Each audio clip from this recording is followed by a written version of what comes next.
ಜೆಡಿಎಸ್ನಲ್ಲಿ ಪ್ರಾಮಾಣಿಕವಾಗಿ ಸೇವೆ ಸಲ್ಲಿಸುತ್ತಾ ಬಂದಿರುವ ಕವಿತಾ ರೆಡ್ಡಿಯವರನ್ನು ಬೆಂಗಳೂರು ಉತ್ತರ ಜಿಬಿಎ ಮಹಿಳಾ ಅಧ್ಯಕ್ಷರಾಗಿ ಆಯ್ಕೆ ಮಾಡಲಾಗಿದೆ.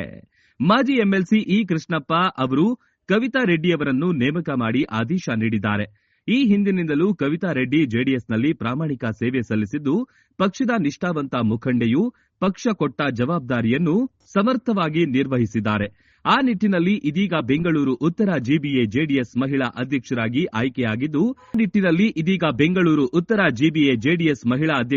ಆಯ್ಕೆಯಾಗಿದ್ದು, ರಾಷ್ಟ್ರೀಯ ಅಧ್ಯಕ್ಷರಾದ ದೇವೇಗೌಡ, ಕೇಂದ್ರ ಸಚಿವರಾದ ಕುಮಾರಸ್ವಾಮಿ, ಮಾಜಿ ಶಾಸಕರಾದ ಅನಿತಾ ಕುಮಾರಸ್ವಾಮಿ, ಕೋರ್ ಕಮಿಟಿ ಅಧ್ಯಕ್ಷರಾದ ಕೃಷ್ಣಾರೆಡ್ಡಿ, ಮಾಜಿ ವಿಧಾನ ಪರಿಷತ್ ಸದಸ್ಯರಾದ ತಿಪ್ಪೇಸ್ವಾಮಿ, ಮಹಾನಗರ ಜಿಬಿಎ ಅಧ್ಯಕ್ಷರಾದ ರಮೇಶ್ ಗೌಡ, ವಿಧಾನ ಪರಿಷತ್ ಸದಸ್ಯರಾದ ಇ ಕೃಷ್ಣಪ್ಪ ಹಾಗೂ ಕ್ಷೇತ್ರದ ಅಧ್ಯಕ್ಷರಾದ ವೇಣುಗೋಪಾಲ್ ಅವರಿಗೆ ಕವಿತಾ ರೆಡ್ಡಿಯವರು ಅಭಿನಂದನೆಗಳನ್ನು ತಿಳಿಸಿದ್ದಾರೆ.